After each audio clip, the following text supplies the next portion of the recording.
to read you exactly what he posted. He said, quote, any document signed by Sleepy Joe Biden with the auto pen, which was approximately 92% of them, is hereby terminated and of no further force or effect. He says the auto pen is not allowed to be used if approval is not specifically given by the President of the United States. He also says in that post, quote, I am hereby canceling all executive orders and anything else that was not directly signed by crooked Joe Biden because the people who operated the auto pen did so illegally. He goes on to say in that post, Joe Biden was not involved in the auto pen process, and if he says he was, he'll be brought up on charges of perjury. He says, thank you for your attention to this matter. Of course, this was just posted moments ago to Truth Social. Again, the president, as we know, following him is at the golf course. So, of course, we're hoping to confirm and get any more information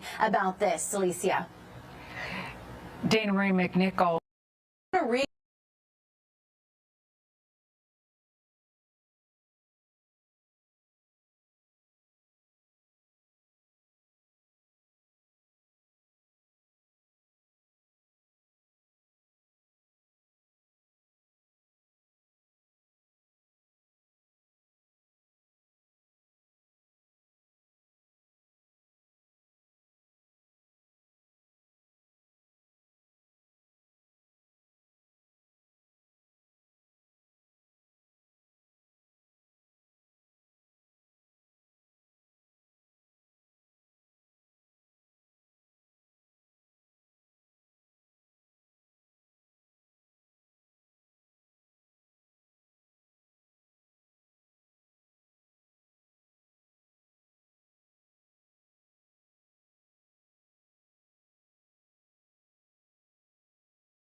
Was there ever any discussion about distance, having distance being an issue for President Biden to walk or anything like that? I think that was part of the same conversation, just minimizing the steps as we talked about. Did anybody ever contact you and say, and ask you if the president actually was okay?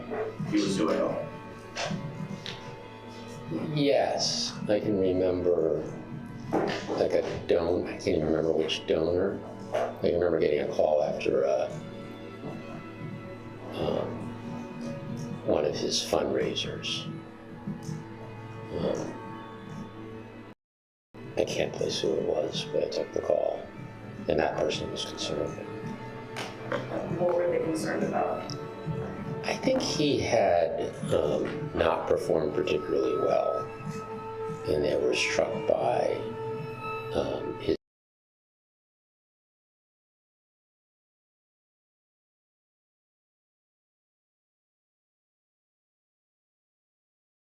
his use of the teleprompter in a smaller setting, which I explained was because we needed to make sure these fundraisers didn't go on too long.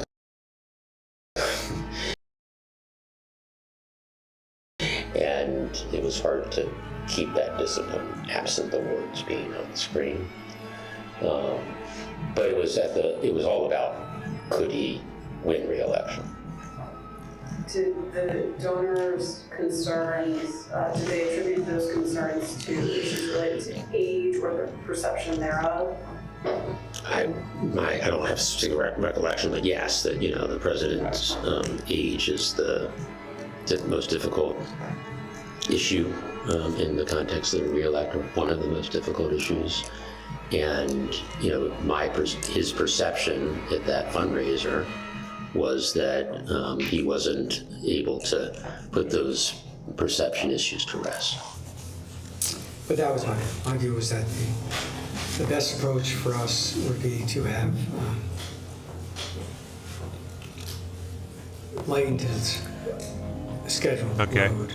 My sound should be working for YouTube now, And or my mic anyway. I don't know what the deal was. I don't believe I at least ever had success. And when you say lighten his schedule load, do you mean fewer events in the day? Maybe you could expand on what Oh you yeah. Well, what I meant was sometimes it'd be fewer events a day. We did have some outsiders at different points in the process. There's a guy named, I think I have it right, Michael Sheehan, who's a speech coach that has worked with President Biden for years. Wow. So he would come in towards the end. We had Had a speech Steven coach. Spielberg joins. I think for some sessions, I think around the State of the Union. And Jeffrey Katzenberg was also involved in some of those sessions. What input did Mr. Spielberg and Mr. Katzenberg contribute? It was typically around, boy, the language doesn't pop there. Is there different vocabulary? Or this is an opportunity to really slow down and deliver. So it's around delivery and language, not around policy in any way, shape, or form. Did Mr. Spielberg contribute to any other speeches or events that President Biden would deliver, or your time knowing him? Yes, I can't recall specifically, but yeah, there were other times and important speeches, generally around I think post the State of the Union, around the campaign. He might have been involved in some of the debate prep, for example. And is the answer the same for Mr. Katzenberg? Yes, they were generally together. Did either Mr. Katzenberg or Mr. Spielberg ever approach you and have a conversation about concerns about the president's either appearance or health or age? They were, Ooh. I remember, I think it was Katzenberg, not Spielberg, had concerns about the strength of the president's voice, that he wasn't loud enough. So I think that I remember Katzenberg bringing that forward. They both did weigh in on things like more casual events and take the tie off, which I wish I could do right now, but. What I can tell you, however, is that I think the key words here, meticulously staged, managed, are accurate representations of what it means to manage a principal. And so when you have a principal, like a member of Congress or a president of the United States, every single minute of their day has to be coordinated, has to be scheduled. And so that is not inconsistent with past practices for presidents or elected officials in my experience. So there were topics Yeah, like but that. there is a point at which that line was crossed, and you know it, lady. And maybe shorter and more crisp. There were discussions of should we get him into settings where he's not, how we're dressed today. There were conversations about, makeup and things of that nature. Applying makeup to the president was discussed. Sorry. Did you? Who did you have that discussion with? I was going to say, I know that was a topic of discussion. I was never in any deep discussions around that, but I was aware of the desire for him to, in public settings, make sure that makeup was applied, which, going back to my Obama days, that happened also, clearly. But there was, let's make sure that we have the discipline of that for public appearances. Wow. Given that, I think that in 2024, the White House made the decision that the president was not going to do the CBS Super Bowl interview. And I think that's what you're asking about. Yes, ma'am. Okay, you could have asked me. And why did you advise against in 2024? Let's start with that interview. Because he was a bumbling mess of a person by that point. The first, as I Just come on, just say it, Anita. remember, I'm going to have to remember this. It was going to be 3 minutes.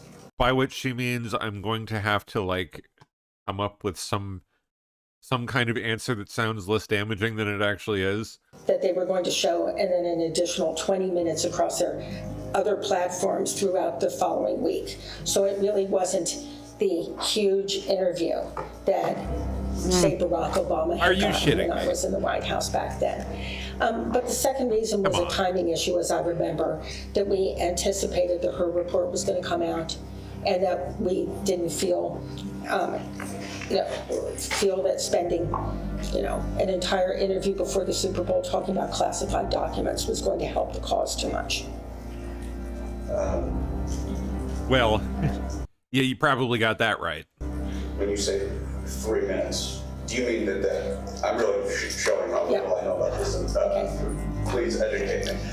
When you say 3 minutes, the interview itself wouldn't last 3 minutes, right? You're talking And the about... interview was going to be longer. I'm sorry, I interrupted you. No, But- so were you concerned that the 3-minute clip was going to be not a good clip? Well, we were concerned it was going to be a clip that for Super Bowl watchers was not going to be what we wanted to be talking about. And by not wanting to be talk about, you're talking about the her report potentially. I'm talking, yes, about classified documents as opposed to, whatever else the president might have wanted to talk about. So that was the decision that nobody within the White House disagreed with. We talked about the activities that the team undertook post that stumble. That was not a campaign event where that occurred, but that was applied across the board. I believe we touched on the fact that the president, driven by trying to get in and out of the fundraisers, would sometimes use a teleprompter at a fundraiser. But all of this was, how do you most efficiently use the president's time? And how do we avoid a potential of another stumble in what we talked about before? Do you recall how many cabinet meetings President Biden held? Overall? No. Were there cabinet meetings, full cabinet meetings, that were outside of kind of the public view? Well, he had multiple meetings with cabinet members. I'm saying kind of the big ones that had the TV pool in them. Like, how many of those cabinet meetings did he have full cabinet? If you know. I don't know. I mean, my memory was that they were about once a quarter, once every 6 months. It's the age part of that, and it was around the topics that we've been talking about. How do we get him more time to, do his reading? How do we make sure he has appropriate family time? How do we make sure that when he's in public, he's presenting? He's got to make sure he schedules some reading and family time, which of course was probably the vast majority of every day. Clothing and other things at the very, very best. Things of that nature. About, ensuring that the stumble, the fall that he had, which could happen to any of us, right? That it not happen again or minimize the probability of that. So how do you reduce the number of steps and things of that nature? So, the first Trying to reduce the number of steps to prevent embarrassing falls. Kind of in the first day as I was leading up for Chief of Staff, unsurprising to me was we've got to work on the president's schedule. I heard that during the Obama administration, the president's time is the most important asset for a White House, and there's demand for many multiples of his available time. and how do you triage those requests? How do you build in some downtime? How do you make sure that a president has enough time with family? So that pressure was part of my job throughout. Around July 12th, I believe Senator Schumer contacted you and said, as it is reported, let me see Biden or I'm going to publicly request a meeting. Did that occur? Yes. I think we talked about that a little bit earlier. That Schumer really wanted a meeting, and we arranged for that in Rehoboth Beach.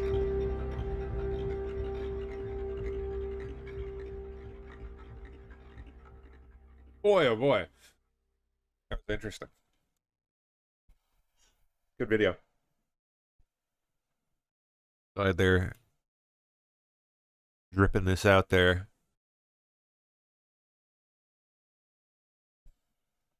Okay. What else do I have here? House Oversight Committee released footage and a report claiming Biden's inner circle stage managed his presidency. All right. So continuation of this stuff, I guess. In further news, Trump declared roughly 92% of Biden's executive orders, null and void. Zelensky's former top aide, Andriy Yermak, quit after a corruption raid on his home and now says he's heading to the front lines. What? Ditching planned U.S. peace talks and declaring he won't create problems for Zelensky as a $100 million kickback probe engulfs Kiev politics. Heading to the front lines? Like, what do you mean? Like, the fight? Or what? Like, what? Oh yeah, the Russian ICBM test went kablooey. Looked pretty nasty, too. Toxic propellant. Fumes. Antifa rioting. There's the ICBM.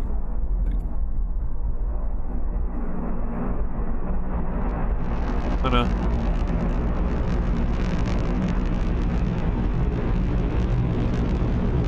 It's a different one.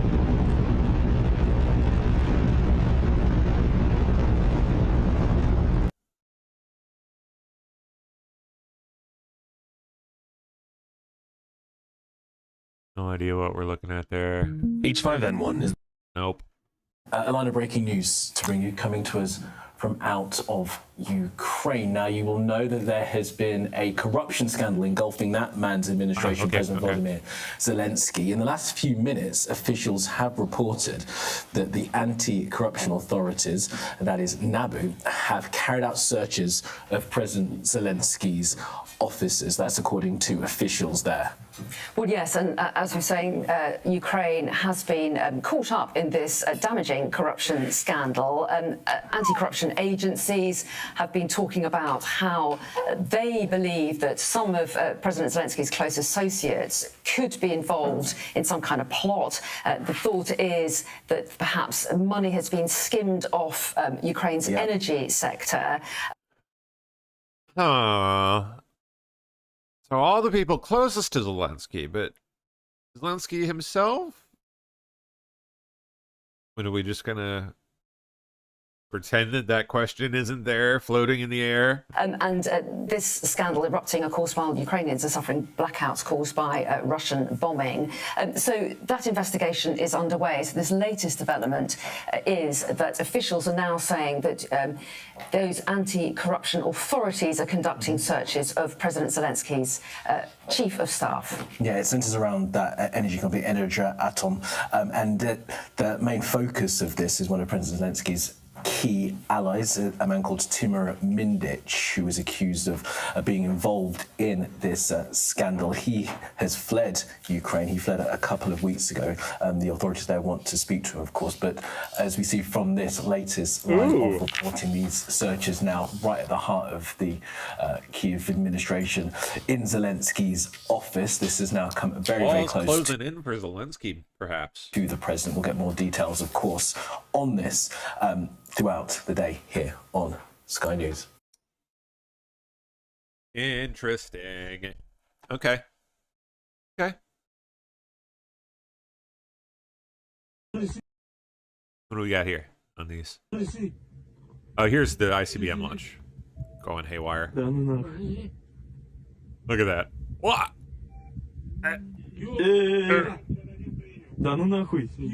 Ah! It. Rocket is fine. Нихуя, я думал, вниз полетит. Упало что-то. Да это... Oh, rocket is not fine. Oh no. Just blew its top. Ты чё, она падает уже всё. Ебать. Bluey. Да ну нахуй. Ебать. Get an impressive mushroom cloud though. Бля, держите меня, я снимаю. They're laughing like they're cracking up at this.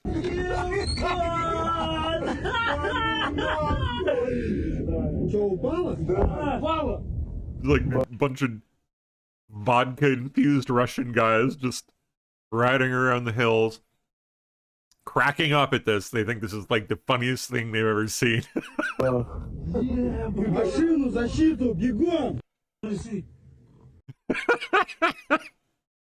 I wish they would have just shown the guys. I want to see what they look like. I have a picture in my head, but I want to see how accurate the picture was.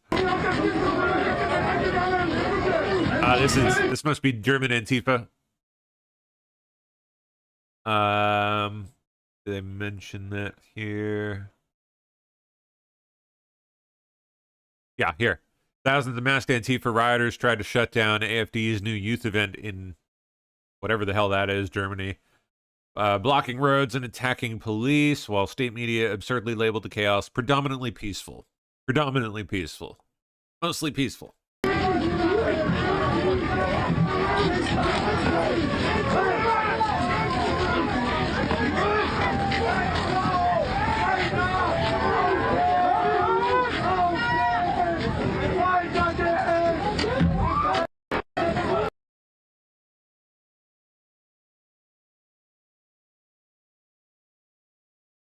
Well, I'm gonna search on that Antifa stuff and see if we can find some more. I don't know what this one is. What's next? Yeah, some kind of fire somewhere. What the shit happened?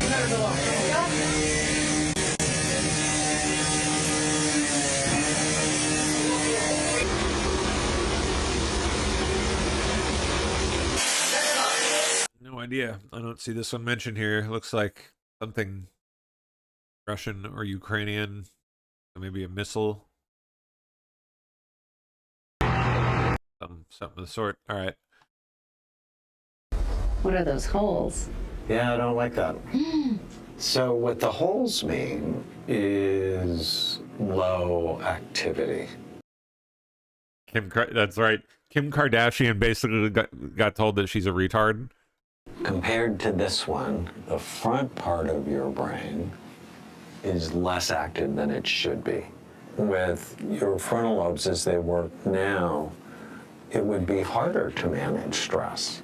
And that's not good for you, especially as you're studying and you're getting ready to take the boards. Retarded. That just can't be. It just can't. Oh, but it is. But it is. Not accepting. For whatever reason, she's just gonna pretend that it's not real. You're not getting, and it could be the chronic stress that you've been under, trying to think about taking the boards in a couple of months and studying 10 hours a day. Not to mention all the other things that go on in your life. Yeah. But we have to make it better. I gotta get on a plan to really figure this out. Yep. Because I agree. I have some to do this summer.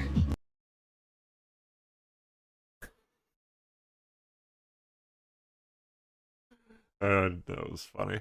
Anyway, what else? Anything else?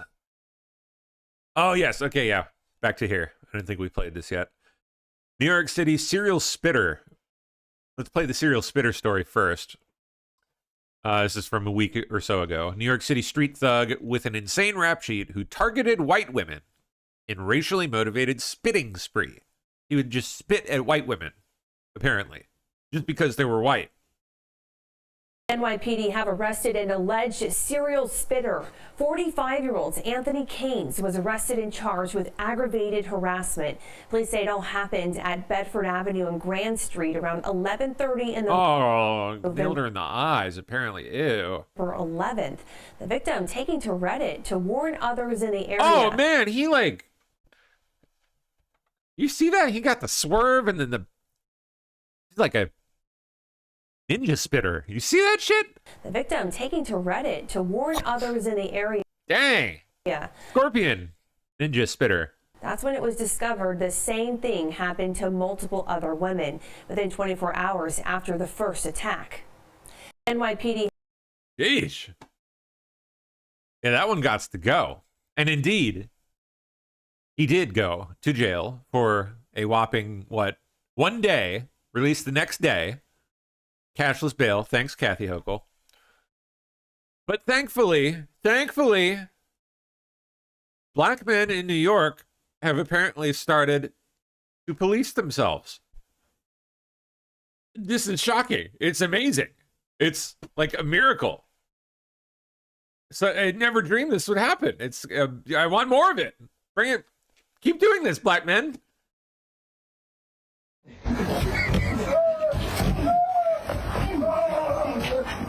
Just listen.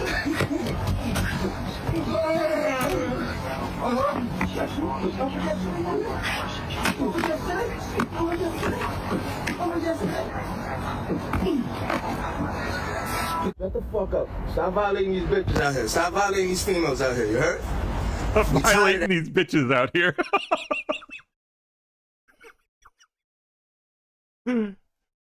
He thankfully catches it and corrects himself to females. That shit, you making us look bad, nigga. Next time we're gonna drill you so bad, we tired of that shit. You making us look bad, nigga. Next time we're gonna drill you so bad, you're gonna be stressed, nigga. Stop violating bitches, nigga. You Gucci? Yeah, I found it. Shut the fuck up, nigga. Stop violating bitches. I heard you. You making us look bad. You making us look bad. Yes. Yes. Keep that phrase in your heads and do the rest of the lowlives that have been ruining shit in our cities for too long. Keep this up, black men. More of this. Yes. This is fantastic. I heard you. I went to jail. They locked me. Fuck jail, nigga. We worse than jail, nigga. I heard you already. I heard you. Fuck up, nigga. Stop playing me. Bitch ass nigga. Real shit. We tired of that shit. You making us look bad, nigga. Bingo. Yup. They're finally getting it. They don't want what's coming if they don't correct course. I think they get it. I think they're finally starting to get it. They need to self-police. At this point, they're the only ones that can do it. Society's gone so off the fucking rails that, pardon me, that, I mean, white people are just, the way society sits right now, are just not allowed. They're not allowed to do it, right? I mean, they could. They certainly could, but it wouldn't be pretty, I don't think. Catch my drift.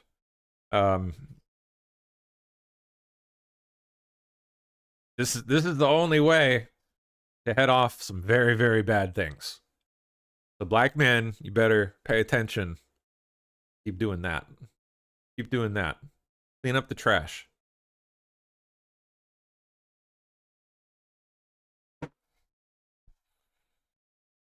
I love that. Out here. Stop violating these females out here. You heard? We tired of that shit. You making us look bad, nigga.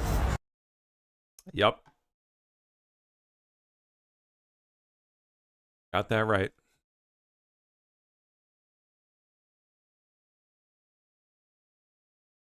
Love that New York accent too. It's great.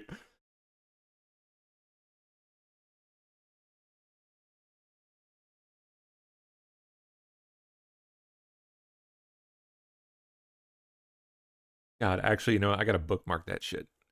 Give me that. That belongs in like videos and stuff. Bookmarked. Fantastic clip. All right. Give me some more. Where's the first one of the day here from Miss Steph? Good afternoon, Steph. How you doing? Or I don't know. What would it be in your time zone? Evening? Wait, no, early morning. You're early morning, right? Because yeah, gotta be early as heck for you. You're still where I think you are. What would that be? I don't even know what the time change is. Three to California, and then another. Oh, you're back on mainland. Okay, cool. So it's not ridiculously early for you. Thank goodness. All right. Let's see. First up, well, welcome back. Welcome back to the mainland. Good to have you back. CIA cut deal bringing Afghan zero-unit fighters, including accused guardsman killer, to the U.S. Ooh. Wow. So the CIA had their hands in that shit, huh? The original deal under Joe Biden. Back 2021. Yep. The CIA helped bring thousands of its Afghan partner forces, called the Zero Unit, to the U.S. under Joe Biden's watch, following the shambolic evacuation. Nice choice of phraseology there. From Afghanistan in 2021. It really was. Now, one of those Afghan commandos stands accused of murdering a National Guard soldier on the streets of Washington, D.C. Possibly another one if things go south for him. Hopefully not. I don't know what the latest on that is. Is he still pulling through? I hope. Which is insane considering he was the one who was shot in the head. Ay.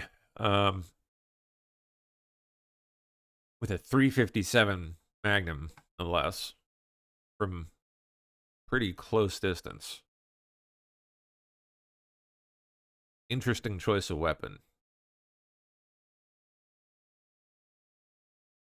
I'm curious what the deal with that was.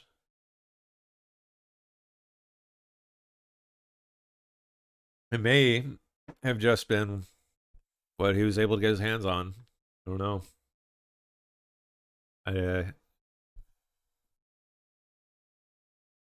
Like does anyone know how the law stands for someone in that situation regarding purchasing firearms? How does the law treat Second Amendment, like purchasing of firearms for legal residents? I mean, I guess there are probably different kinds of legal residents too, I suppose, right? People on refugee status, and then 1B, you know, the green card. Or no. Well, let's ask you, Gemini. Oh, yeah. Give me Gemini 3. Sure. How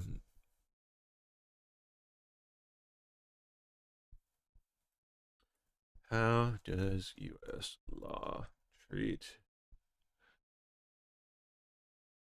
legal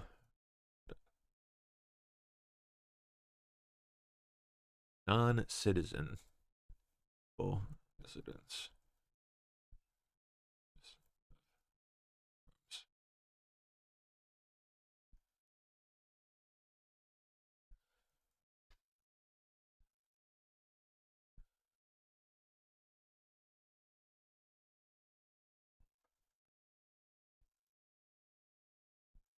Okay. I don't remember the details on this. I'm curious if he was restricted from being able to purchase through normal channels, so maybe he just had to go with whatever he could get.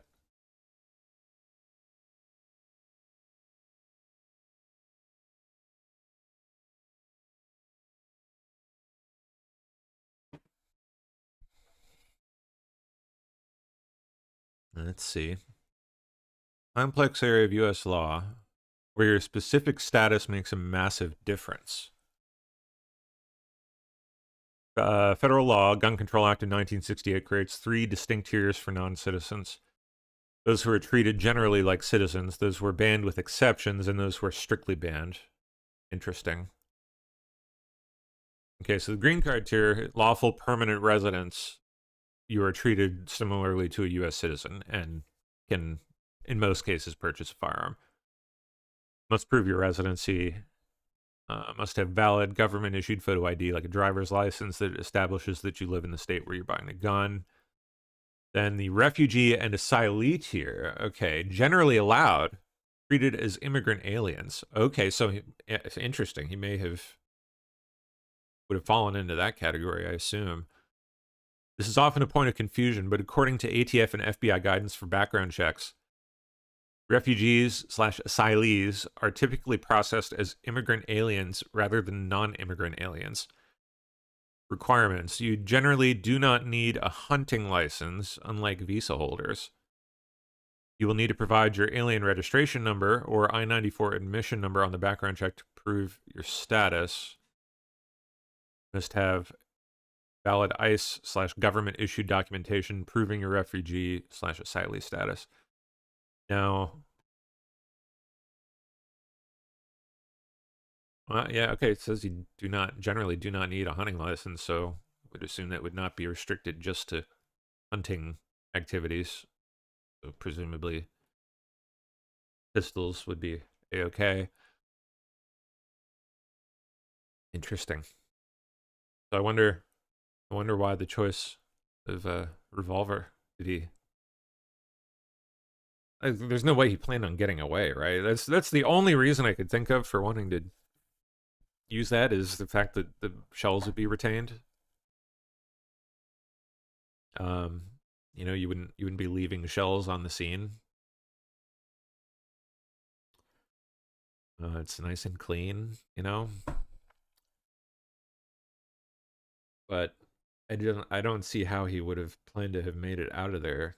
Such a heavily watched area. It was literally like right by the White House, within spitting distance. Like you could see the EOB in the background of some of the videos. So that can't be it. I don't know. Definitely a powerful weapon for up close and personal, and it certainly did what it was intended to do, sadly. So maybe that was it.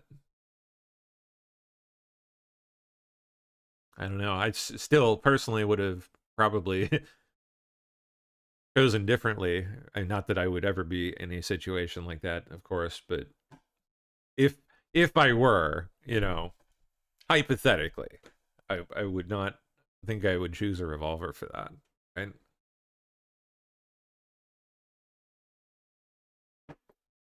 Facts Matter 4030 asks, we got down to 22 degrees last night. How low did you go? It got pretty damn cold. I don't know what it got down to overnight, but it was pretty damn cold when I went to sleep. It was probably on the verge of freezing, 32 or so.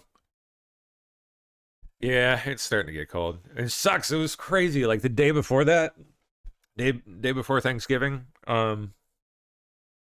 we had like this crazy beautiful weather. Ridiculous. It was like 67 degrees, I think, at its highest point. Beautiful, bright, sunny day. Crazy, just out of nowhere.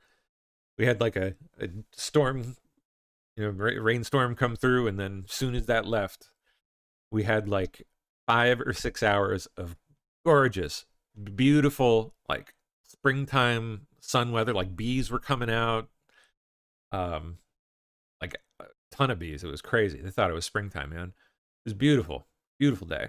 And then very quickly, like basically as the sun was going down, it dropped down to like 40 very, very quickly, and it was gone. It was gone as quickly as it came. It sucked. I wish I could have stuck around just a few more days. So such a nice reprieve. Beautiful, beautiful, beautiful.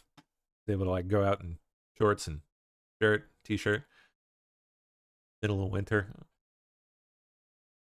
All right, let's see what's next. CIA dimension of mass immigration. Mike Pence. Okay, why not?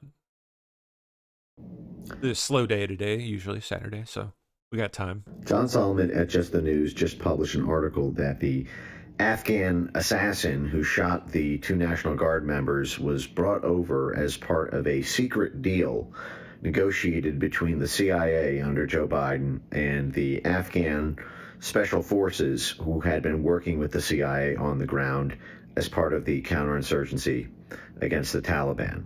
So this means not only was the Afghan refugee who did this working with the CIA on the ground, but in fact the whole reason he is here is because of a negotiated agreement between the CIA and those Afghan militia and special forces folks who were assisting the CIA. And this is not an unusual thing.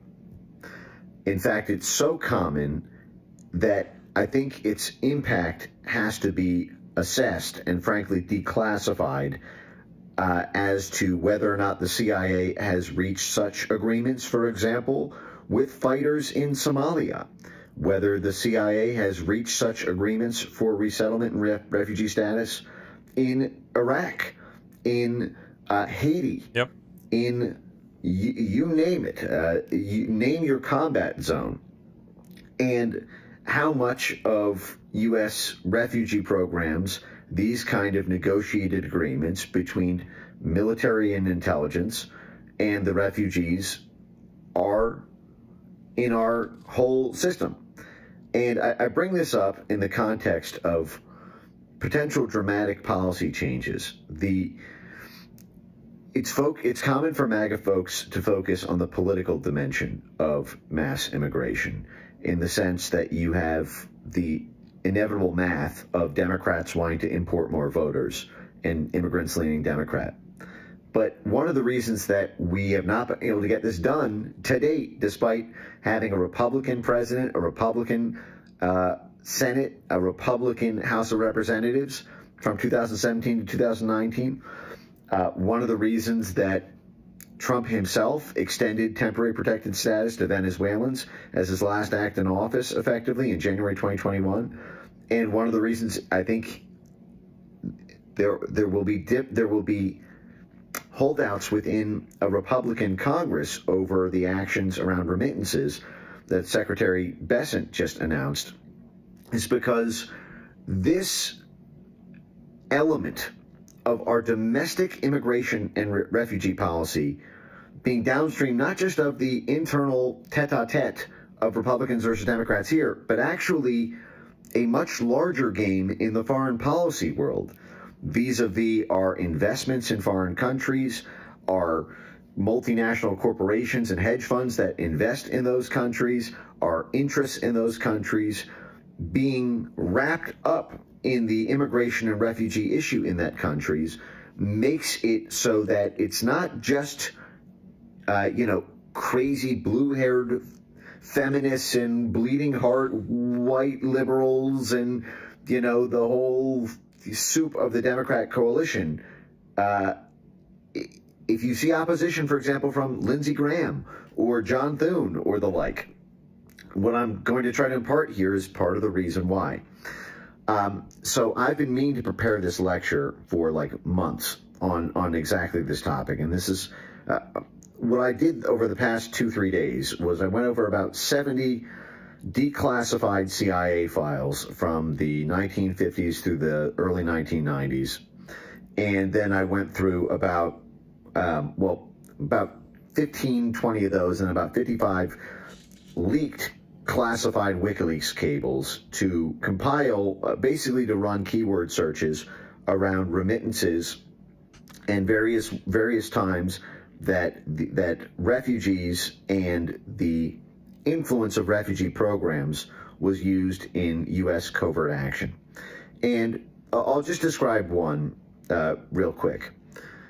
In 1989, we were embroiled in many issues in El Salvador. El Salvador was a base of major CIA operations during Operation Mongoose, when the CIA and Department of War regionalized the conflict against Cuba, and in an effort to stop Cold War Marxist regimes from deposing U.S. interests in Latin America, the CIA and Pentagon got highly involved in El Salvador and backed a kind of military rule, fomented right-wing death squads to take on these left-wing Marxists.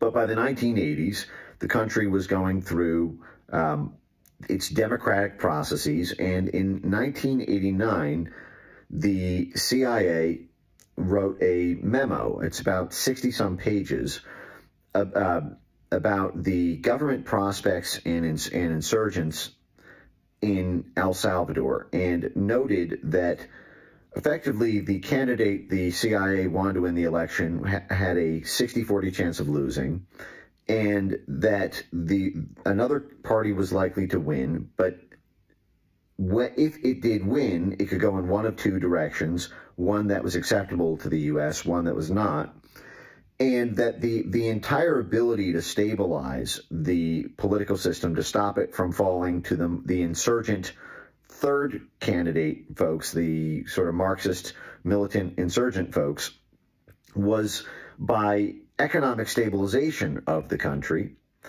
and that without economic stabilization, the social discontent would radically grow, and the insurgents would gain steam, and the U.S. would lose its foothold of interest in El Salvador. Now, what the memo stresses is that the most important key to stabilizing the El Salvador economy was worker remittances and foreign aid, direct foreign aid. The memo, I think, describes about $350 million in the budget that El Salvador brought in organically in its own country, $300 million from USAID, so about equal to the budget of that the El Salvador budget even collected itself. That was in USAID, and $384 billion in worker remittances. And what the CIA intoned in this memo was effectively to the entire intelligence community that any domestic cutback in our own budget to immigrant remittances or to foreign aid back to El Salvador would destroy the political parties that the CIA, military, National Security Council wanted to support there. So basically, if you didn't keep the remittances flowing and you didn't keep the foreign aid to that government, that we would lose our influence or control over that foreign country. And El Salvador, the number of illegal immigrants went up from about 30,000 to about 500,000 illegal immigrants, illegal El Salvador immigrants, in that 2-decade span between the military kind of rule and the point at which the memo was written. Sorry, it's really late here. But what I'm getting at here is two things happened. The CIA-backed government in El Salvador began to encourage immigration to the United States to get the remittance income, and the intelligence community and military establishment of the United States began to pressure politically members of Congress and the executive branch to not export those illegal immigrants, to keep the remittances going, or else we would lose our interest in El Salvador, as well as our commercial interests, our trade interests.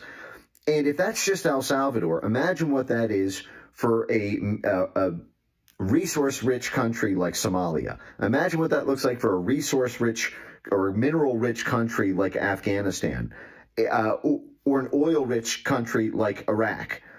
And I think this element of statecraft, independent of the domestic, because like I always say, there's no such thing as domestic policy, because every domestic policy in one country is another country's foreign policy, and the foreign policy establishment gets to play with the big guns, the military, the intelligence, the covert action USAID squad, and they have a license to do it under law. And we don't have a license to play that way because they've got the state monopoly on all those dirty tricks. If we do it, it's illegal. If we wire money to a sanctioned country, we get arrested for wire fraud. If they do it, it's an authorized covert action. All right, I'm hitting the 10-minute mark, so I'll stop this now. It was interesting.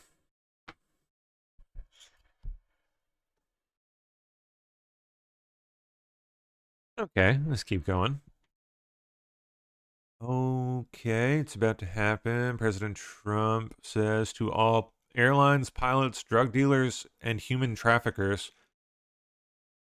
please consider the airspace above and surrounding Venezuela to be closed in its entirety. Wow, all right. Oh, didn't he also announce yesterday, basically that he's done, like, all the... He's putting a halt to immigration completely, essentially, and emptying the country of all of the people that have come here. He basically stated that outright. That was fantastic to see. Very good. Statement of intent. Certainly seems to be heading that direction, too.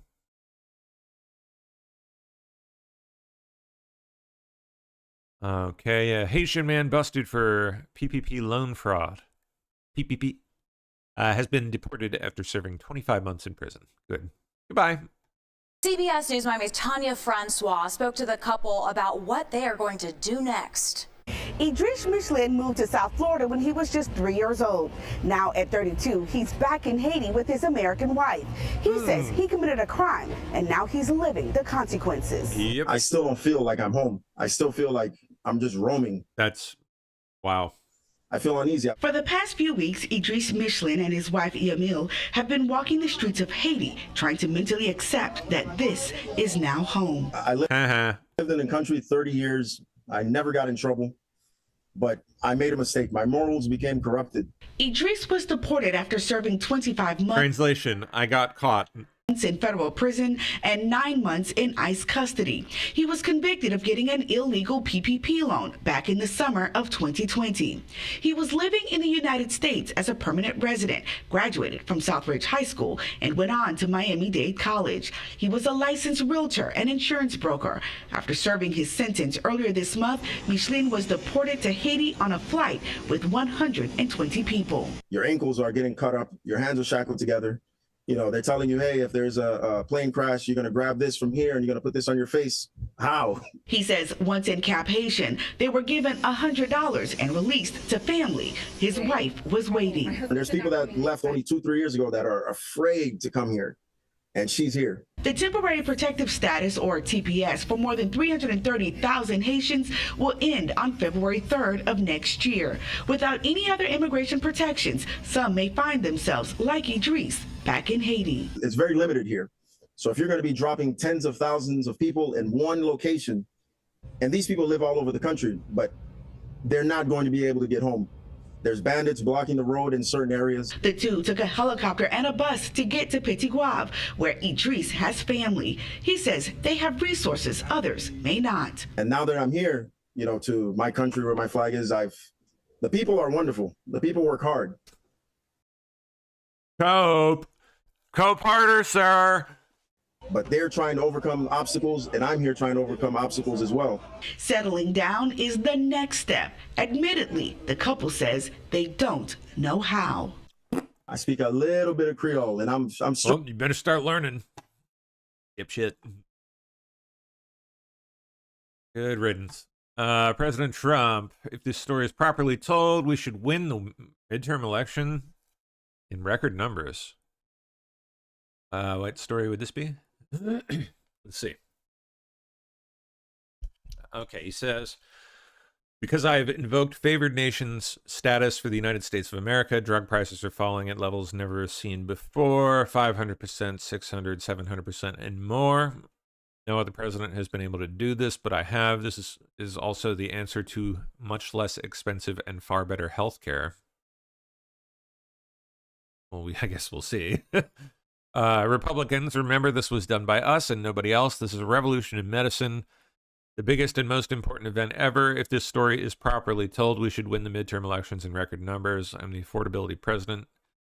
Talk loudly and proudly. Well, I guess we'll see come midterms if affordability follows in that sector. We shall see. Certainly is not that way as of yet. Why isn't the headline President Biden failed Americans? And yet the mainstream media claims it's without evidence that our President Trump has talked about the failure of that vetting system. We've heard from experts that if there was a vetting process with this particular deranged individual, it had to do with his work for the United States or for the shared interests at the time over there and not for the purposes of coming here. We have up to 90,000 refugees that weren't vetted. And the question for those decrying, for example, New York Times that says the headlines is that the president is now suspicious of refugees. Why isn't the headline, President Biden failed Americans? Why isn't the headline that an American is now killed in addition to those 13 servicemen and women that died on this day that you're seeing here? Why is there no accountability or even acknowledgement that all of this flows from the utter failures and omissions of the Biden administration that came directly from then President Biden himself? And yet the mainstream media claims it's without evidence that our President Trump has talked about the failure of that vetting system. We've heard from experts that if there was a vetting... Oh, sorry, that looped. 53% say that process for deporting people has been mostly unfair. It's a 50-50 issue, and that's fine, but some people think he hasn't gone far enough. Scott, just a second. 53% say, let me just say it again, 53% say that the process for deporting people has been mostly unfair. Oh, please. 53% of who? Okay, among registered voters, New York Times, Siena University poll. My point is only that it's unfair that it takes so long to get rid of it. Yep, I agree. Yes. I would answer it that way. Let the host of the show talk? That's actually an interesting point from Mr. Jennings. That question, as stated, is very unclear as to the nature of the unfairness. It doesn't delineate between, well, anything. It just asks people whether they believe it's fair or unfair. And both sides, as Mr. Jennings absolutely indicates, have their respective arguments as to why it's unfair, for completely different reasons, of course. I would probably answer it that way too. It is unfair. It's unfair to us. It's unfair to the American people that these people come in here and get told what? Like, come back in 7-8 years for your hearing? And until then, you're good? Like, and then when anything's done about it, you know, these wackos put a stop to it at every single opportunity along the way. Have judges intervene. Ridiculous. It is unfair. My point is only to us. It's unfair that it takes so long to get rid of it. You have a final order. I would answer it that way. Please let the host of the show talk. My point is that what Naira is talking about, which is that there are some people who were fine with Trump saying he was going to get violent criminals out, all of that. And they did not believe, because I remember you were sitting at my table saying that, oh, Trump is going to start with murderers and criminals, and they're not going to really be able to get to all the other people because it's going to take too much time. That also didn't happen because there has been indiscriminate arresting of people of all different stripes, and a lot of people in the middle Yep, get them out too. who were okay with some form of deportation of violent criminals are now looking at that and they're Oh, wow. thinking that things are Well, they'll get on board soon gone too far. I think that when they see the dividends.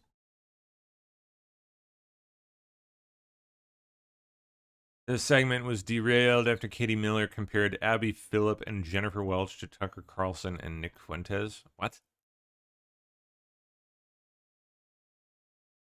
Eh? Who is Welch? Is that the Wacko Mamdani lady, the podcast lady? The frozen face New York hag lady? Botox hag? That one? Whether he can speak freely. It's about whether someone like Tucker Carlson, who is a very Yeah, that's them, right? Abby Phillip and Jennifer Welch. That's the New York Botox hags. Mamdani bitches. very powerful force in the conservative movement. You host people on your show all the time who call my husband and myself a Nazi. So how is that Oops.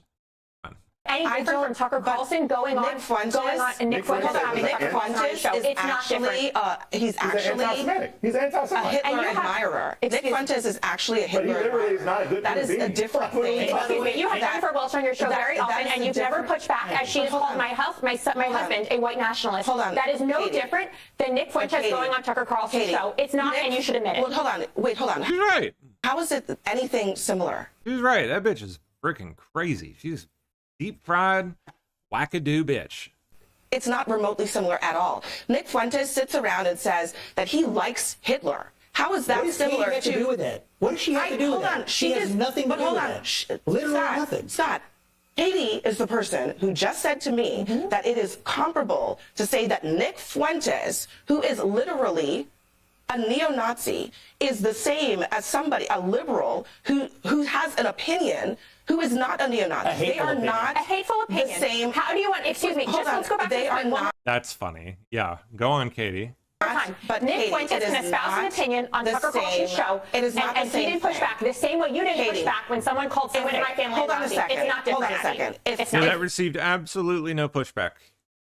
If someone comes on this show and says, I love Hitler and I admire what he did, they would never, first of all, I would never invite them on the show and they would never be invited back. So those two things are But yet not you've gone on Jennifer the Welch's same podcast. It's the same thing. They It's are the same not thing. the same thing. What I think okay? is so- what I think is Listen, so but Katie, but hold on, Katie. No, we can do you agree. believe that Jennifer Welch has a right to say something negative about your husband? The same way Nick Do you- Fuentes has the but right hold to on. say what he wants so to you say. think No you difference. think that it's okay? Hold on. Do you think it is okay for Like, how does this bitch think this is a gotcha? Like, what? Jennifer Welch, is she allowed to say something negative about your husband? Absolutely, and it's your job as a moderator then to push back. So that's the Yeah. It's the same way you're asking Tucker now Carlson Nick to push back against Fuentes- Nick Fuentes. Yeah. It's literally her own argument. Nick Fuentes. Is it not different? Nick Fuentes These people are just. whether he can Well, we lost our spot there, but my God. what he did, they would never. First of all, I would never invite them on the show. Do you think it is okay for Jennifer Welch? Is she allowed to say something negative about your husband? Describing someone else as a Nazi. He is saying, I admire Nazis. You don't think that's a different thing? Do you believe my husband's a Nazi? You allow but him do on your you show think to say that it. do you think those things are different or not? I believe it's the same equitable comparison for Nick Fuentes to go on Tucker I just Carlson's think show that as you to have people to have on your show. you are making a comparison of two things that are not in any way the same. I acknowledge that and listen. They are. When Oh my gosh. It's happened more than once, Abby. But hold So on. at one point, it's a But hold common on. occurrence. When people say their opinions, I don't endorse them, but I also am not responsible for their opinions. doesn't that apply to Tucker That is Carlson? different from a person themselves describing themselves as a hate monger. Is Tucker Carlson And so responsible that for Nick Fuentes' person- opinions? So, but hold on a second. Are you gonna no? You're just gonna dodge that? I am also not a Republican Party official or a Democrat Party official. Neither is and so Tucker I'm Carlson. asking you. Oh, she's coming apart. She's searching, You about you as a Republican and who you think stumbling. is the leader of your party, right? Right And now, it's President Donald And I'm Trump. asking your opinion, okay? If you think that J.D. Vance is that person, do you think that he should be sitting at a table and nodding along with Nick Fuentes? Yes or no? I don't believe J.D. Vance has ever sat and nodded along with Nick Fuentes. Do you think that Tucker Carlson? Do you think it is okay for J.D. Vance to think it's okay for Tucker Carlson to sit and nod along with? I think it's okay for Tucker Carlson to have Nick Fuentes on the show the same way you have people on your show who have similar. Hold on, that's all I asked you, and we can just leave it at that because at the end. Well, then what the fuck were the past 4 minutes for? At the end of the day, that is what the Republican Party has to decide. Do they care whether or not someone who has a loud voice in their party is bringing on somebody who is encouraging neo-Nazism? Wait, and if you think that's okay, wait, if you think that's okay, let's go back to the murder trial. Let's go back to the murder trial. Oh my God. We have to leave it at that. Next. Wow. That was a train wreck. Man, oh man. All right.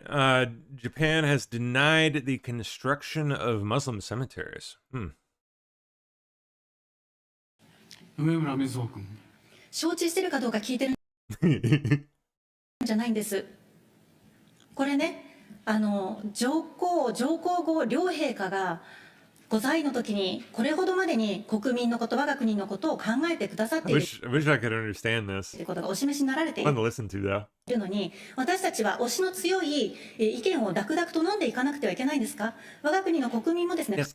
叶うのであれば土に帰りたいと、日本の土に帰りたいと土葬を望む人もいると思います。けれども私たちは和をもって投資としますので、公衆衛生も重んじますので、火葬を選んでいるという実態があるんではないでしょうか。我が国は522 No idea. I guess we're not getting any translation at any point. No? Nope, no translation. All right. We get at least a little bit here, though. The Muslim request for cemeteries is denied. In Japan, cremation is the tradition. Return Muslim remains to their own countries and bury them there. Based. Oh. Where'd our stuff go? There we go. Remembering the guy who tried to murder our president, Ryan Ruth, was also, that's right, trying to recruit CIA-backed Afghan militants. Remember? Yeah, Ryan Ruth was absolutely doing that. Openly on Twitter. I'm going to mute that for the music, but look at this. Oh. Ben's discovering it live on a stream. There's Ruth's tweet. Oh, hold on. Let me full screen that. Afghan soldiers, or pardon, is this? It's a Facebook post, I guess. Facebook. Afghan soldiers, the U.S. Embassy in Ukraine is working very hard to finance this project and has asked the Ukrainian Ministry of Defense for a detailed plan on how the money will be spent. Volodymyr and MOD are working very enthusiastically until he provides the information they need and a reasonable suggestion. Give us a few more weeks for some progress.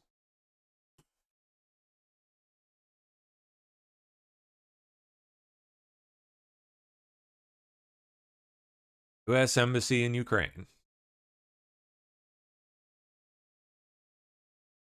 Clearly came by that information somehow.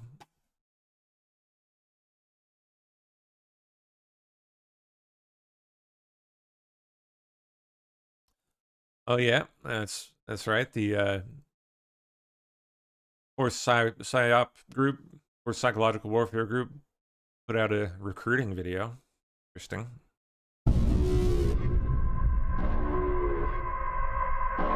Oh, frozen. Yes.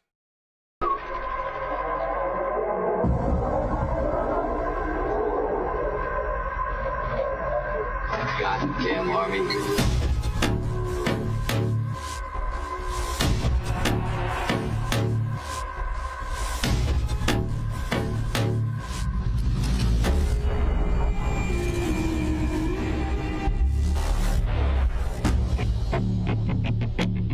There's another force applied in combat that we generally don't think of as a weapon of war. That weapon is words. Words are weapons. Telling the truth is the only way in which to influence people. This is psychological warfare.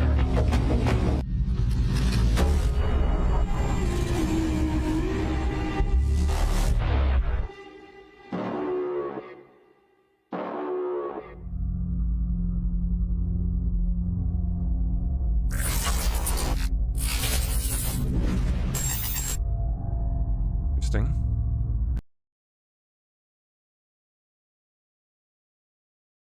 An Afghan national was just arrested in Texas for making a terrorist threat, claiming he was building a bomb to blow up Fort Worth.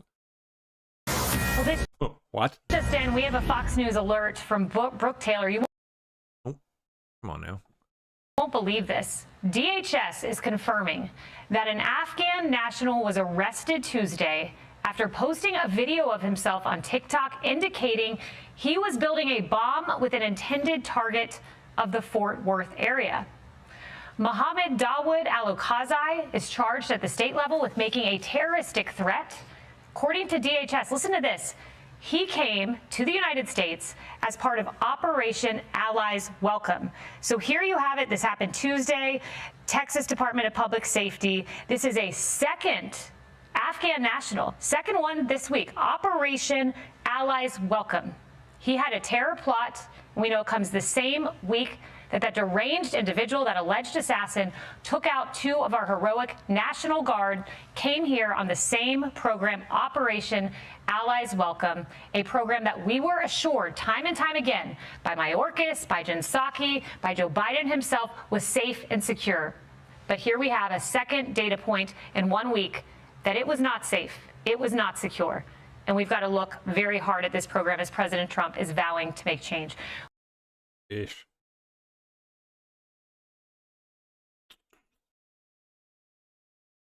New York City. ICE out of New York. Oh, wow. Yeah, I saw this one.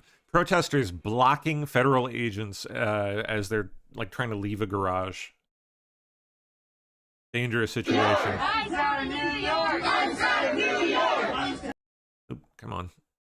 Out of New York! ICE out of New York! Ah, I hate it when it does this. ICE out of New York! ICE out of New York! ICE out of New York! ICE out of New York! Out of New York! ICE out of New York! ICE out of New York! ICE out of New York! Yeah.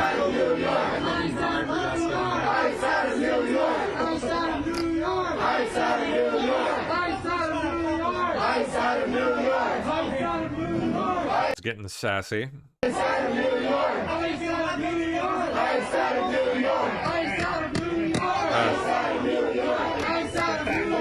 Yeah, whoa.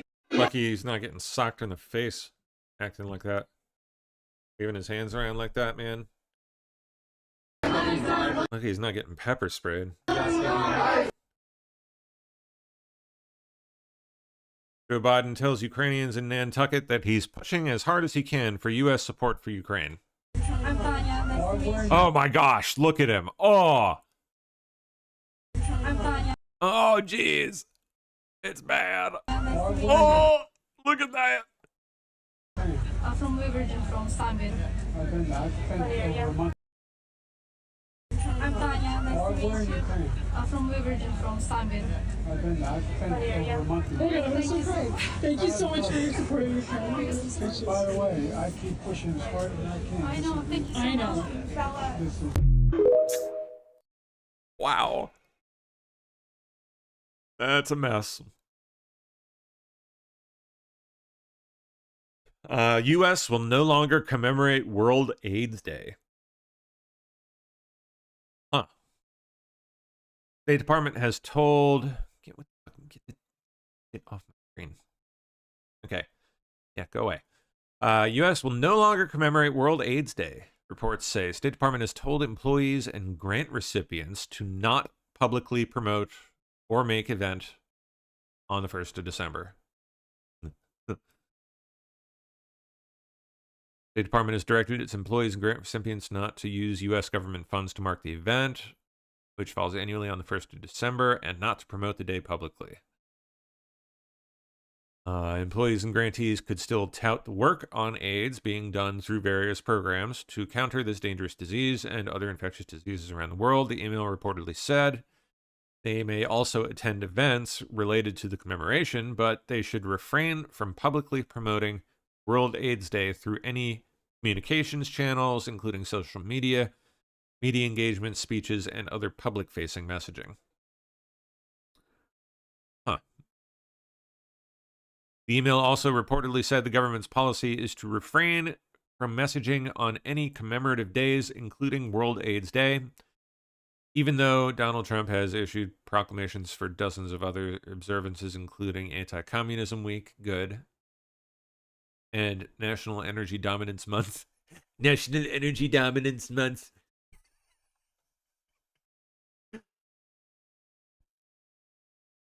DHS just rounded up illegals at 59 in Belford and Houston. Bye-bye. They off of 59 and Belford. Que mató a la gente. Esta mierda. Adios, amigos.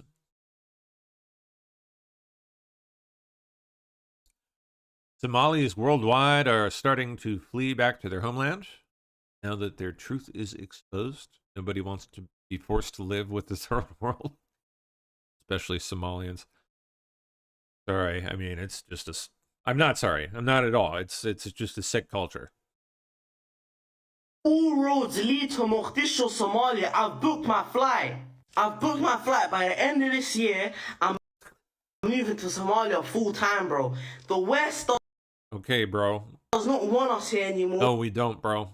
So it's cool, we're cutting. You man are saying all roads lead. Nothing personal. I mean, just go home.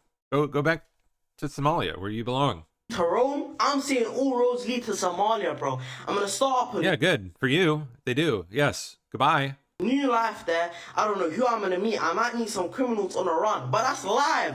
I'm trying to meet some drill rappers. I'm trying to meet a few people. Some what? I'm trying to meet some drill rappers.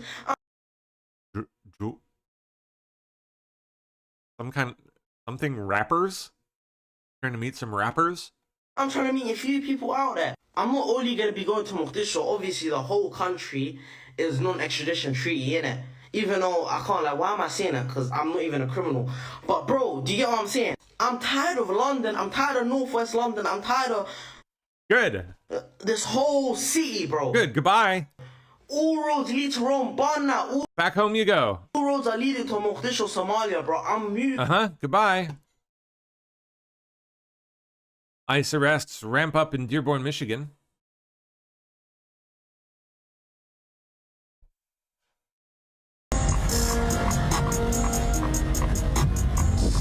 Nice. Okay. Rolling out a campaign to arrest illegal migrants in Dearborn. Communities in West Virginia held vigils for the members of the National Guard. Don? Overnight, communities in West Virginia held vigils for 2 members of the National Guard who were shot in the nation's capital on Wednesday. U.S. Army Specialist Sarah Beckstrom was killed, and Air Force Staff Sergeant Andrew Wolf remains hospitalized in critical condition. Now, an intense investigation underway into the 29-year-old Afghan national accused of driving across the country to commit this crime. Investigators are on the hunt for a motive and are executing search warrants, including at the suspect's last residence in Washington state, where officials say he was living with his wife and 5 children. Authorities say the suspect, Rahmanullah Lochinwall, had worked with the CIA during the war in Afghanistan. He came to the U.S. in 2021 after the Biden administration's chaotic withdrawal from the country, but sources tell us he was granted asylum just this year by the Trump administration. But we are also learning more about the suspect more recently. One source saying he had been unable to find a job because he had an expired work permit. We're told he had become more isolated in the past few months and was growing desperate, unable to pay for things like food or rent. Whit. And Olivia, beyond the investigation itself, while living in Washington, I I don't know, man. I don't know about that. What more are we learning about the Trump administration's response to this attack? Well, the administration appears to be cracking down on who can enter the country, announcing they are pausing all asylum decisions and stopped issuing visas to travelers with Afghan passports. And things will also look different in D.C., too. The police department will now patrol alongside National Guard troops on the ground there, a spokesperson encouraging the public to remain vigilant. All right, Olivia Rubin, thank you. Okay.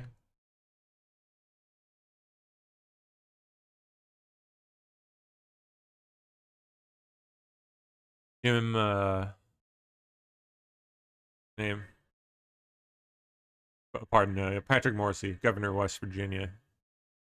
Well, most importantly, we need justice to be served. That's critical. I think West Virginians are counting on that. Americans are counting on that. What you started to see yesterday with the president stepping up in terms of the vetting process and trying to make sure that he's closing some of the loopholes, really that started under the Biden administration. There's so much cleanup that has to get done. Now, I was saying yesterday that when I was Attorney General, I used to have to be regularly involved in lawsuits against the Biden border disorder.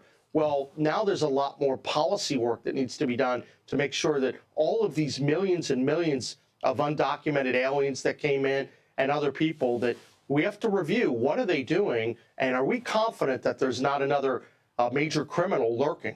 Well, most importantly, we need justice. Indeed.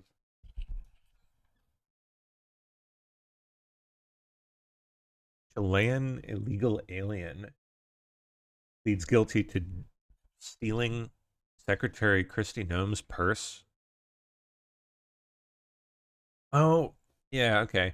I vaguely remember this incident. Purse snatcher. Bag contained about, wow, $3,000 in cash. Damn, girl. Withdrawn for an Easter family visit. Dang, man. Must be nice. Shooting at Westfield Valley Fair Mall in Santa Clara on Black Friday ended with women fleeing with their strollers. Any guesses as to what happened here? I wonder what went down on Black Friday. Huh? What? Breaking now at 11 o'clock, gunfire erupting inside the Westfield Valley Fair Mall in San Jose on one of the busiest shopping days of Yes, Black Friday. the year. 3 people were shot Keeping it black. in what's been a chaotic Black Friday. Shaken customers seen running from the mall while police cleared the scene. An investigation is underway right now as we are gathering new details. And Eyewitness News reporter Abigail Velez is in the studio right now with the very latest on this shooting. Tragic situation. Absolutely. This is the last thing you want to happen right after a holiday. Suspect somehow remains at large. But David, this is what we know just before 6 o'clock, and with that mall packed for Black Friday, this is when this all unfolded. And you can imagine how fast panic spread. Police say this was not an active shooter, but rather an argument that escalated. Tonight, the suspect is still yes. out there. This is those arguments. the moment fear erupted inside the Macy's at Westfield Valley Fair Mall in San Jose on this Black Friday. People screaming and sprinting out of stores with bags in their hands after gunfire broke out. Law enforcement sources tell ABC News the shooter was with the group when a fight or argument broke out. Officers say he opened fire on the victims at around 5:40 tonight. Do we have any image of the shooter? And took off with several women who had strollers. 2 patients, possibly 3 at this point. Shooter still at large. Scene is not secure. 3 people were shot, all with injuries that are not life-threatening. Thank goodness. But here you can see a single bullet punch through a store window, sending glass in every direction. Whoa. From above, you can see just how crowded this mall was. A packed parking lot, thousands of cars filling spaces at one of the Bay Area's biggest shopping destinations. Black Friday usually pushes this mall to near capacity, and tonight San Jose police had to clear it store by store. Oh, God. Investigators are calling this an isolated incident, not an active Yes. shooter. Police say they're now reviewing surveillance. Black Friday, everyone. So we don't get a look at the shooter in a mall packed with surveillance cameras. We don't get any kind of imagery of the perp, of any kind of description. Maybe somehow we know that this was an isolated argument that escalated, but we don't know who the shooter was or what they look like. That's convenient.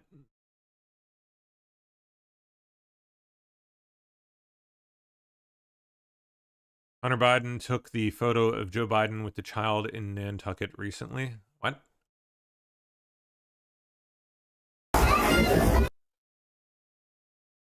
Video?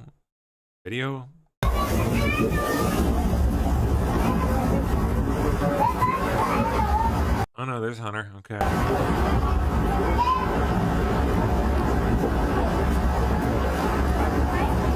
Joe Biden meet and greet Nantucket local EMTs. Oh, there he goes. Taking the photo.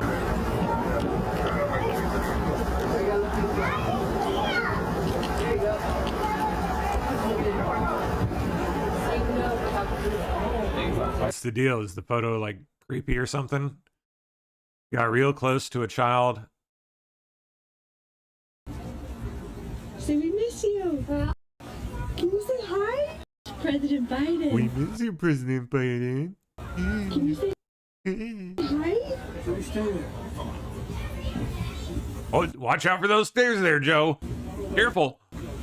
Come give me a camera. Can I picture? Hold on tight. Not to the child, to the railing.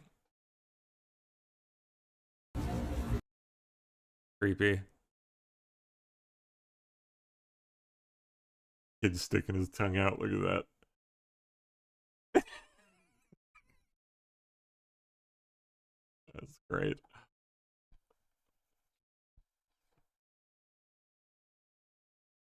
Okay, European immigration reform is coming after mass migration has destroyed the West. Yeah, sounds like Trump is going to start applying pressure to European countries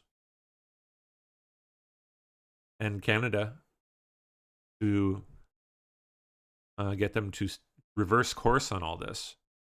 That would be a big deal, huge move by him if he successfully pull that off. For years, European leaders criticized U.S. immigration policies as cruel and inhumane. Our European history has taught us to celebrate when a wall is torn down and a bridge is built. Now, however, facing some of the same pressures, lowered wages, cost of benefits, many voters want measures their governments once criticized. They must speak English to A-level standard. They must have no debt in this country. Britain also intends to require refugees wait 20 years, not 5, for legal status, despite opposition. Time and time again, we saw that these policies don't actually stop people from coming here. In Denmark, upon entry, asylum seekers must hand over their jewelry to reimburse taxpayers, and many are confined while their case is heard. Finland proposed limiting undocumented adults to emergency health care, while Sweden considers a snitch law, requiring some government agencies alert police when encountering suspected illegal immigrants. Germany and Poland installed checkpoints at all ports of entry. The battle for the Polish border, for the border of the European Union, is being fought right here where we are. Hungary erected razor wire on its border with Serbia. Illegal migration is like that, it's zero. Porting immigrants to my little one just made candy. Sour. There's a sour gummies, I guess. Homemade sour gummies. Man, that is sour. Ooh wee. Thanks. Used apple cider for the base. Kind of boiled it down, I guess, and had citric acid and sugar or something. I forget what else, but dang, that is freaking sour, man. Ooh, not bad. Countries other than their own. You have the right to control your borders, as we do now. Like the U.S., which pressured the countries in green to accept non-citizens who entered illegally, a dozen European countries are considering deporting immigrants to return hubs in nations they have no connection to, like Albania, which agreed to accept asylum seekers from Italy for processing and detention. In 2023, just 1 in 5 immigrants order deported actually left the EU. So like the U.S., some governments here are trying to balance their labor needs with the voter backlash on illegal immigration.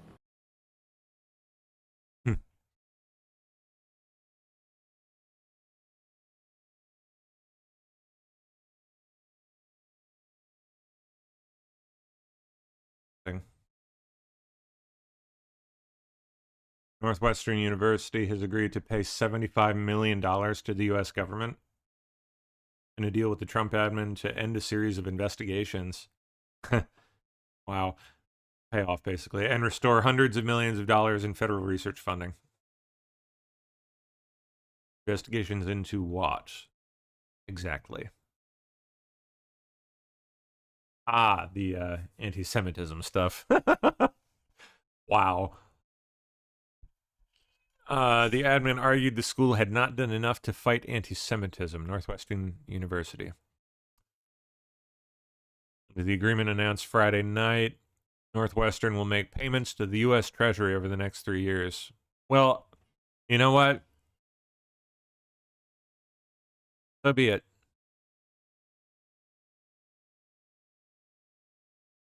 Definitely not the avenue I would have chosen to make this happen, but it whatever needs to happen. They need to pay for just generally speaking. They've lived off the tit of, the federal loan scheme for forever now. They need to pay.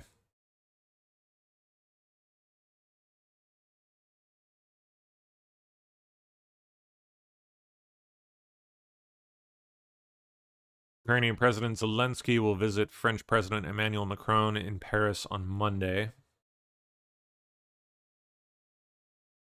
Finds himself in the most difficult political and military situation since Russia's invasion in 2022. Yeah, it doesn't look good for him.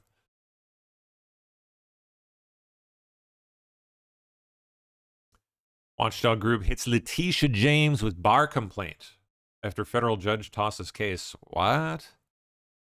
Group wants James investigated for alleged illegal and dishonest conduct in relation to the case. Conservative Line Watchdog Group has filed a bar complaint accusing Tish James of professional misconduct tied to her mortgage fuckery.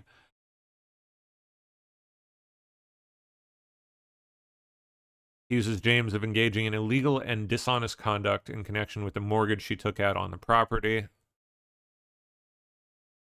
Sounds about right to me. Interesting. U.S. Representative Troy Nehls announces retirement. What's the deal?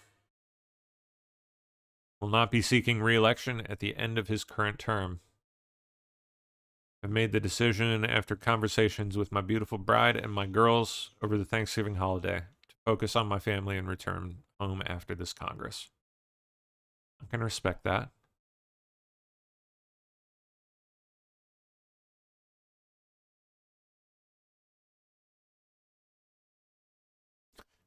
David Letterman.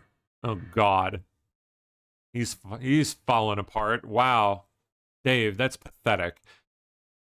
Shut up, Piggy. Oh, how about that? Oh my God, that was so good. Oh man, just a wonder of idiocy. It's just fantastic. Reference to Trump. It knows no bounds. None. No, and it's never ending. He's our dictator. Yeah. He's not going Oh my gosh. anywhere. No, and it just laps a minute. Yeah. And I heard he was standing in front of a giant gold eagle for something recently. Oh, I missed that. Yeah. No, There's he ain't going gold anywhere. in that office now. I think it's. I know, and I'm And? sure it's not real gold because that's not as shiny. Yeah.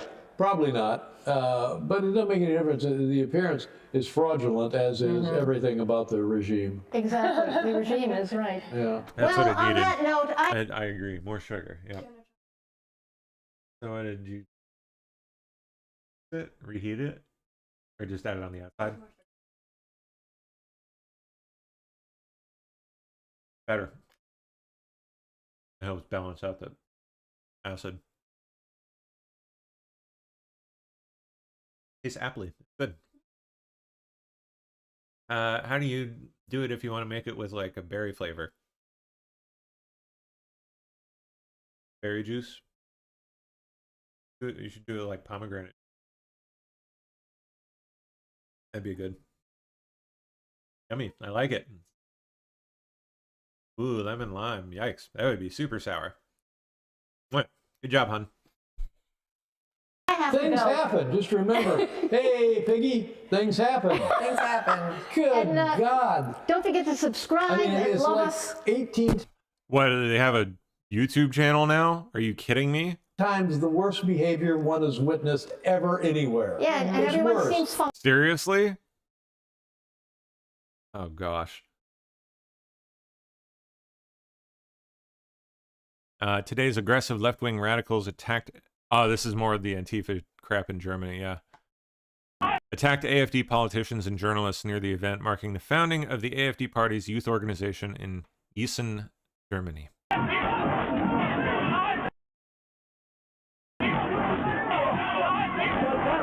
Yikes.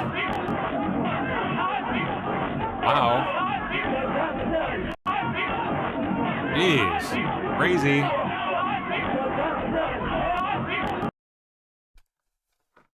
Let me see if we can find some more on this.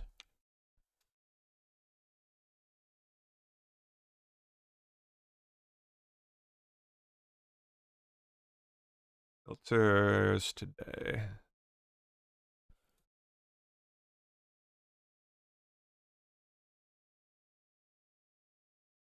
Okay. Chaos and brutality as AfD youth launch triggers street riots.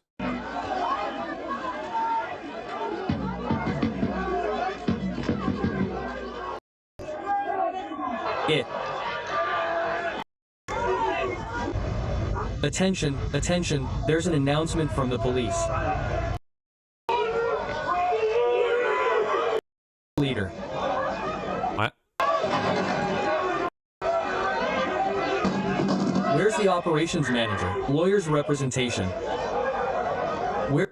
I don't know what the voice is all about, but...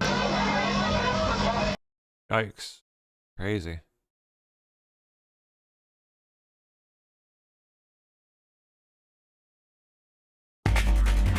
No.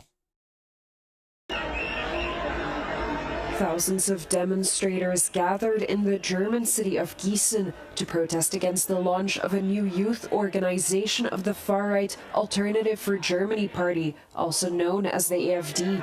Ridiculous. Groups of protesters blocked or tried to block roads in and around the city, delaying the arrival of many delegates to the convention center. As a result, the event had to be postponed by a few hours. The protest was largely peaceful, although some clashes between police and protesters were reported. Police said they used pepper spray after officers were pelted with stones at one location, and in another case, police said they used water cannons to clear a blockade by some 2,000 protesters after they ignored calls to leave. Wow. Dozens of protesters and police officers sustained minor injuries, and an AfD member said he was injured after he was attacked by a couple dozen protesters on his way to the venue.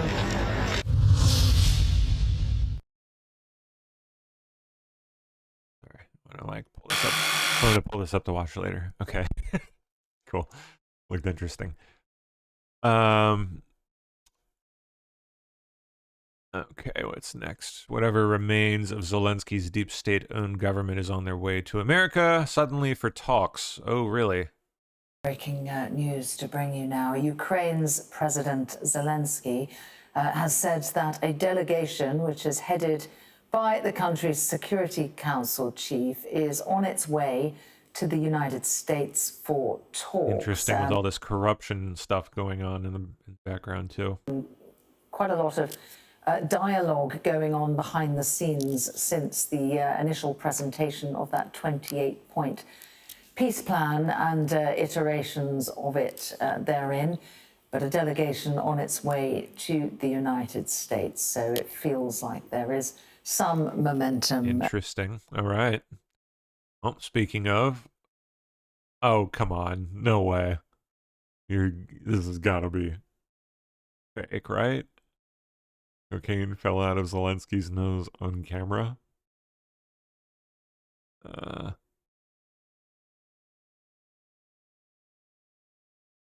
This has got to be bullshit. Link to the original video. Give me a timestamp. Person. Come on, person. Let's see it. Дуже предметно. Дуже предметно.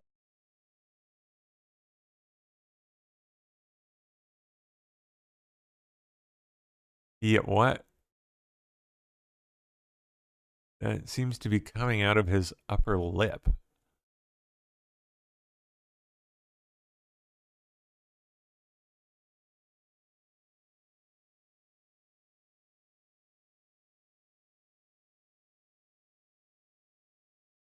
I'm going to go with, at the very least, not cocaine.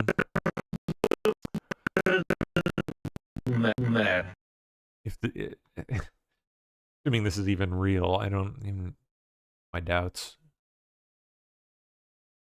If it is, it does not look like cocaine to me. It also doesn't appear to be coming from his nose. Very weird. All right.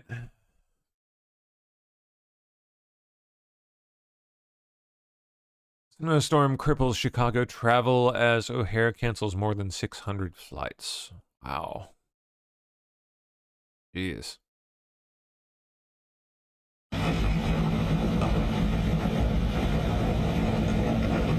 Moderate snowfalls on Des Moines. Could be the biggest November snowstorm on record and the first double-digit snowfall since 1968. Jeez. Okay.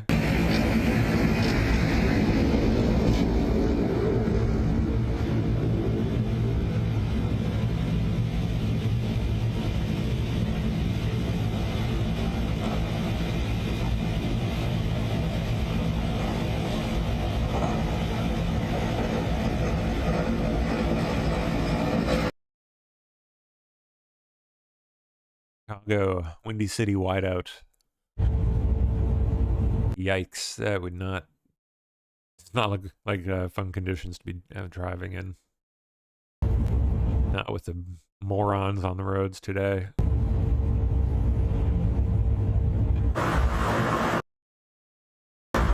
Downright deadly.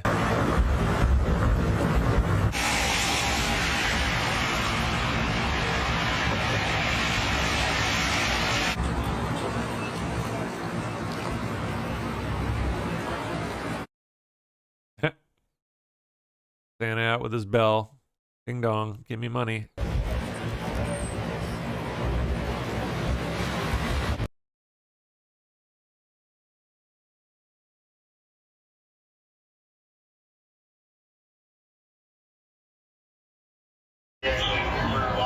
More of the ICE agents trapped in the Manhattan parking garage.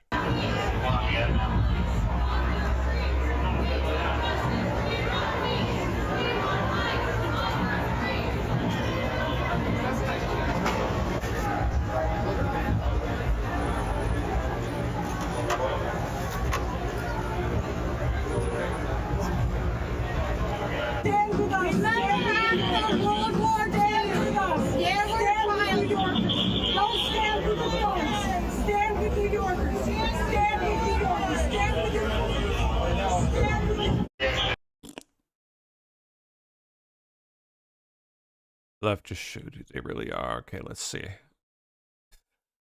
I mean, they've been doing that for years at this point. formed a trash blockade to block federal agents. Wow.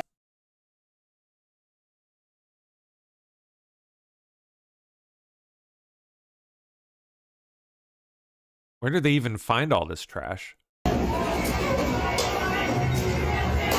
Do they truck it in? Like, that's a shitload of trash, man. Black Christian man speaks out against Islam in Dearborn. Oh. I saw you about to throw down here in the middle of the street. Hey, man, listen. These people hate our country. They hate everything we stand for. We have to oppose them everywhere they go, all right? Black or white. If you're a Christian in this country, these people hate your way of life. They oppose your existence. We can no longer allow this. They come over here with their four fusions. Go back to your country, all right? Go back to Somalia. Bye-bye. Go back. You think any of this is fear-mongering from the right? No, it's necessary. You know, it's not fear-mongering. We need to do this because we're looking at what's happening across the pond in Europe, in Berlin, and France, all over, and London. Do we want to be like that? No. And black people, guess what? This country that you live in, you benefit from it. You should stand with your Christian brothers. Stand with our white brothers and sisters. This is our country that we've built together. We lose it, we have nothing. We lose this land, there's nothing else. You're not going to go to Africa and survive. You're not going to go to the Middle East and survive. Guess what? America was built by Christians. White people conquered the land. Black people benefit from it. We have to stand up for it. That's important. I saw you. Oh, God. Jake Lang is out. Oh, this is days ago. This is last week. He's smacking the Quran with bacon. With a bulletproof vest, just being as obnoxious and idiotic as possible for the cameras. Typical Jake Lang. Do not trust this man. Take it from people who were locked up with him. Do not trust him.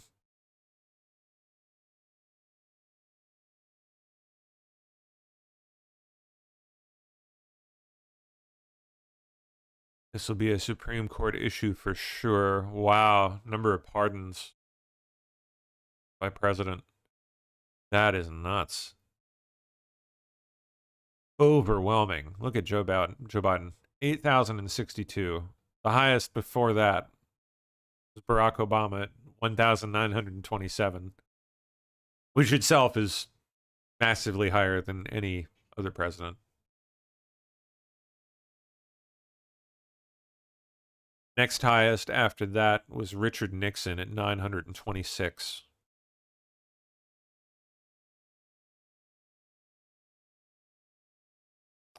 Venezuelan government demands respect for its airspace, saying it won't accept President Trump's order that their airspace is closed. Get ready to learn what FAFO means under the Trump doctrine. Ooh. Okay. About Maduro respects American lives and stops narco trafficking to kill our citizens. Yeah, that'll be the day. I don't think it's going to stop. Well, until we stop it. That is. Okay. What else can we go to here? Last 5 minutes or so.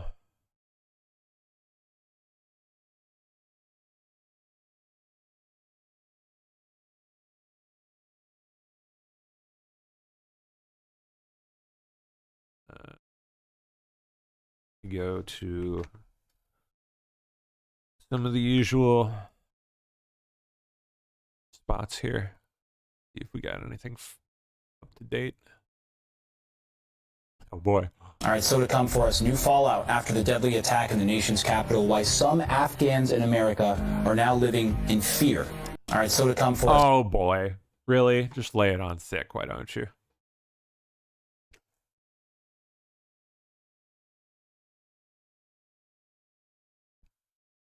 All right, anything here? Afghan national arrested on Tuesday after posting a video of himself on TikTok indicating he was building a bomb with an intended target of the Fort Worth area. Charged with making a terroristic threat at the state level. Came into the U.S. as part of the Biden admin's Operation Allies Welcome, just like the D.C. shooting suspect. On September 7th, 2022, he was admitted as a lawful permanent resident. ICE has launched a detainer on him.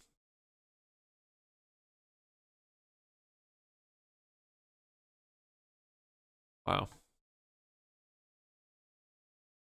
Okay, I don't really see much else here. Give another look to the top of the feed. Antifa rioters spent all night trying to obstruct federal agents, then tried to run off when the agents actually showed up. Oh, that didn't go too far. Down she goes.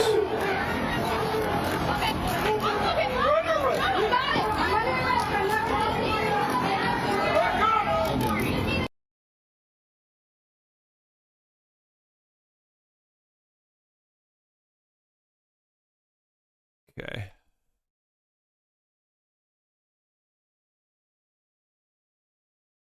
Oh, what's that? Tarrant County has booked, this is the guy's name, Mohammed Dawood Alokoze. Smuggled into the U.S. by the Biden regime. Used to posting a TikTok video in which he appeared to be actually constructing a bomb. Wow. I want to see the video. Eventually we'll see it. All right. Apparently Trump's trying to get rid of the federal income tax altogether. That means more money in your paycheck. Yeah, don't we get taxed enough? Everything you touch, everything you earn, everything you build comes with a bill attached to it. You work, they'll tax you. You save money, they'll tax you. Man, they even tax you if you die. But here's the wild part. It's not even about the taxes. It's about who's benefiting from it. We're paying into it. If you can pull off yanking the income tax, that would be nuts. I don't know how it's what the path looks like to even doing that, but it'd be something. All right. Well, I suppose that's it for me. I think Sunny's in. Yes, she is. How you doing? Hello, hello. Sorry, I stepped away for a second. Oh, you're to okay. grab my drink. That's all right. How you doing? I'm doing good. How are you doing? I'm doing pretty good too. Good. Yeah. Trying to stay warm. It's getting cold out there. Are you guys getting snow? No snow, but it's freezing. It's getting pretty cold. Yeah. All right. Yep. Well, it's all you. It's in your hands. All right. Have a good show. Thanks. Thank you, Pam. Have a good afternoon and rest of day. Yeah, you too. See ya. All right. Thanks. Hi, everyone. All right, that does it from I don't have anything else, so we'll leave it there. I will be back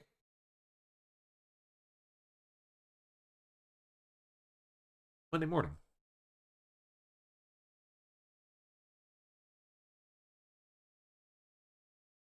Day of the month, won't it be? We have 30 or 31 in November. I always forget. Fine, where's my calendar at? 30 days. It's 30 days in November. So that's it. See you on the 1st of December. Okay.